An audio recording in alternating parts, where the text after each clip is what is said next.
Hello hi welcome to my YouTube channel. आज हम discuss करेंगे टेक्सटाइल की इम्पॉर्टेंट शब्दावलियाँ।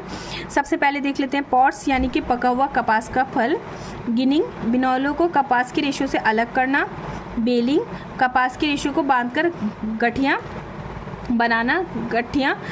कार्डिंग, रेशों से धूल कण, मिट्टी, बीज, पत्ते जैसी अशुद्धियों को हटाना। कॉम्बिंग, रेशों को समानांतर करना। फिनिशेस यानी कि जो लास्ट में देने वाली जो प्रोसेस है उसको अंतिम जो रूप है वो है फिनिशेस। पौनी बनाना यानी कि स्लेवरिंग, धागा कताई से पहले की जो स्टेज है वहाँ हम पौनी बनाना है। इसके बाद में आ जाता है नेक्स्ट श्रिंक, भीगने पर वस्त्र को छोटे होने की प्रवृत्ति। क्रीज, रेजिस्टेंस यानी कि सिलवट नहीं पड़ना। इलास्टिसिटी, खींचने के उपरांत पूर्व आकृति में यानी कि वापस अपने जो शेप है उसमें आ जाना। मणिपुरी कढ़ाई, हाथ से की जाने वाली विभिन्न प्रकार की कढ़ाई है। कुटाई, बीटिंग, गोल धागों से चपटा बनाने की क्रिया, सतह को कूटना। टेंटरिंग, जो किनारे हैं उनको असमानता को दूर करना। मर्सराइजिंग, वस्त्र की सतह को चिकना करना। सीजिंग, वस्त्र की सतह दोषों को छिपाना। क्लैंडरिंग, वस्त्र के अंतिम रूप को चिकना करना। मोयरिंग, लहरदार नमूनों को अंकित करना। ब्लीचिंग, सफ़ेद वस्त्रों का गीलापन दूर करना तथा सफ़ेदी व उज्ज्वलता लाना। नैपिंग, वस्त्र की सतह पर रोए उठाना। देखिए मोयरिंग और नैपिंग, देखिए नैपिंग वस्त्र की सतह पर रोए उठाना है, जबकि मोयरिंग जो है वो लहरदार नमूने अंकित करना है। फिनिशेस, वस्त्र के अंतिम रूप से नवीनीकरण करने हेतु प्रक्रिया। आयरन यानी कि वस्त्र पर हमें ताजगी नवीनता लाना।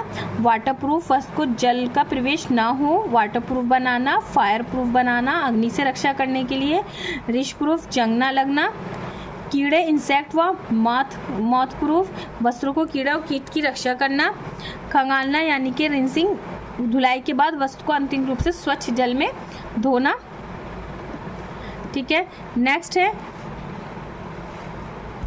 स्लीपिंग, वस्त्र को धोने से पहले पानी में फुलाना, विमंजन जिसे बोलते हैं। ब्लॉक प्रिंटिंग, लकड़ी के ठप्पे पर नमूना जो उभरा हुआ होता है उससे छपाई करना। अपहेस्ट्री, फर्नीचर को ढकने का वस्त्र है, ये मल्टी टाइम रिपीटेड PYQ है। M for multi time repeated PYQ है। डायरेक्ट डाइज यानी कि रासायनिक, डायरेक्ट डाई को हम रासायनिक डाइज कहते हैं। मॉडरेंट डाइज, रंगों को धातु का रंगों के साथ प्रयोग करना। डिस्चार्ज प्रिंटिंग, रंग के व्यंजित रंग की रंगाई करना। नेक्स्ट है वेट डाई, अप्रभावित रंग। रेजिस्ट प्रिंटिंग, रंग को किसी माध्यम द्वारा अवरोध करके छपाई करना। पुनरावृत्त वस्त्र, रीइंफोर्स्ड क्लॉथ, वस्त्रों का स्थापन बढ़ाना। फैब्रिक काउंट, प्रति इंच कपड़े की धागे की संख्या। यार्न नंबर, धागे का बारीकी माप 1000 मीटर, धागे का वजन के अकॉर्डिंग। कॉलिको, एक कपड़ा है साधारण बुना हुआ वस्त्र जिसकी चौड़ाई 120 सेंटीमीटर होती है। नेक्स्ट है कैम्ब्रिक, महीन सादी बुनाई वाला सूती वस्त्र। ब्लैंड वस्त्र, विभिन्न रेशों के संयोग से बना हुआ जैसे टेरिकॉट, टेरीवूल, टेरीरूबिया आदि। क्रैप, बुनाई के द्वारा कपड़ों पे एक ही सतह पर सिलवटें डालना। अस्थिर रंग जिसका रंग निकलता हो। फैग्यूटिन कलर, फिलानेल, सूती या ऊनी रेशों के संयोग से बना गर्म वस्त्र है जिससे परिसज्जा के द्वारा रोएदार बनाया जाता है। डेनिम, भारी सूती कपड़ा जिसमें ट्विल बुनाई, डेनिम यानी कि ट्विल बुनाई का है। वेफ्ट, व नीले रंग के धागे से ताना यानी कि वार्प। यहाँ आपको 3 चीज़ें देखने को मिली। सबसे पहले हमें डेनिम मिला जो कि ट्विल बुनाई से बनने वाला वस्त्र है, फिर इसके बाद आपको वेफ्ट और वार्प के बारे में पता है। उसके बाद में है एब्रेशन यानी कि अपघर्षण, रेशों के वस्त्रों की रगड़ व घर्षण के सहन करने की क्षमता। रेटिंग, तने से छाल अलग करना, नमी, पानी या ओस से। रेटिंग प्रोसेस जो कि अक्सर फ्लैक्स में आपने पढ़ा है कि फ्लैक्स में होती है रेटिंग प्रोसेस, और वो भी 4 टाइप्स से होती है। कताई व झड़ाई, भेड़ की शरीर से बाल उतारना। शेयरिंग यानी कि ब्रशिंग। स्काउरिंग, ऊनी रेशों की सफाई करना। ड्राइंग आउट, धागों को महीन और अधिक बारीक करने के लिए खींचकर निकालना।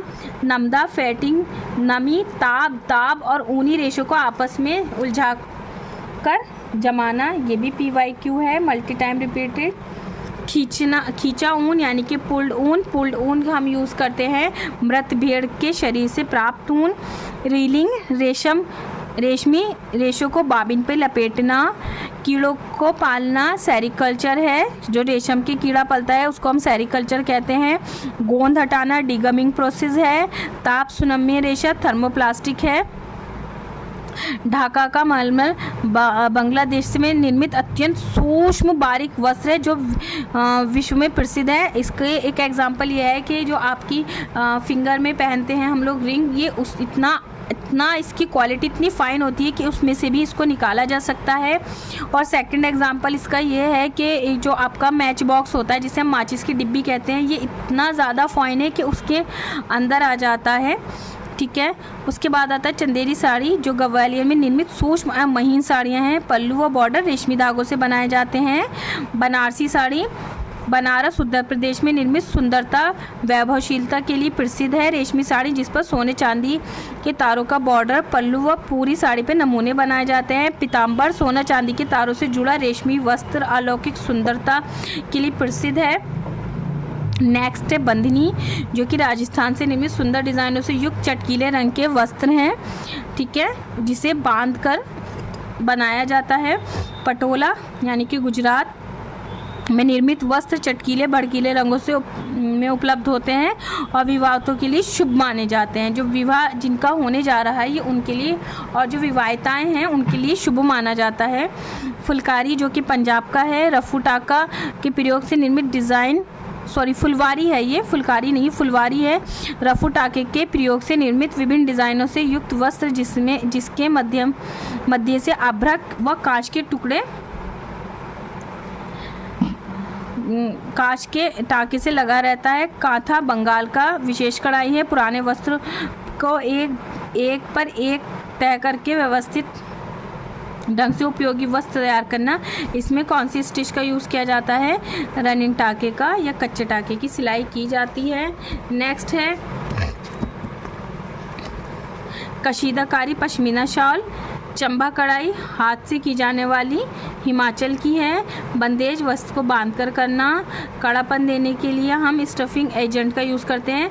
वस्त्र पर स्टार्च या गोंद का साबुनीकरण, सोपनीफिकेशन, वस्त्र का क्षार द्वारा साबुन का निर्माण। फायर प्रूफ, जो वस्त्र आग में नहीं जलते हैं। ताना यानी कि बुनाई के लिए लंबवत, और वेफ्ट यानी कि अनुप्रस्थ। देखिए ताना है लंबा और हम अक्सर वार्प और वेफ्ट में कंफ्यूज हो जाते हैं। तो देखिए ए पहले आता है, ठीक है, तो हम यहाँ ताना बना देंगे इस ट्रिप से। और वेफ्ट यानी कि ए के बाद ABCDE यानी कि बाद में आता है E, 4th नंबर पे हम इस तरह से बना लेंगे वेफ्ट। तो ये आप ट्रिक बनाकर याद कर सकते हैं कि वार्प मीन्स यानी कि ताना है, ताना पहले आता है, और बाना बी फॉर बाना, इस तरह से करके ये आपका इस तरह से है। तो ये मैंने आपके साथ इम्पॉर्टेंट शब्दावलियाँ डिस्कस की हैं। तो please do like subscribe my channel. Thank you so much.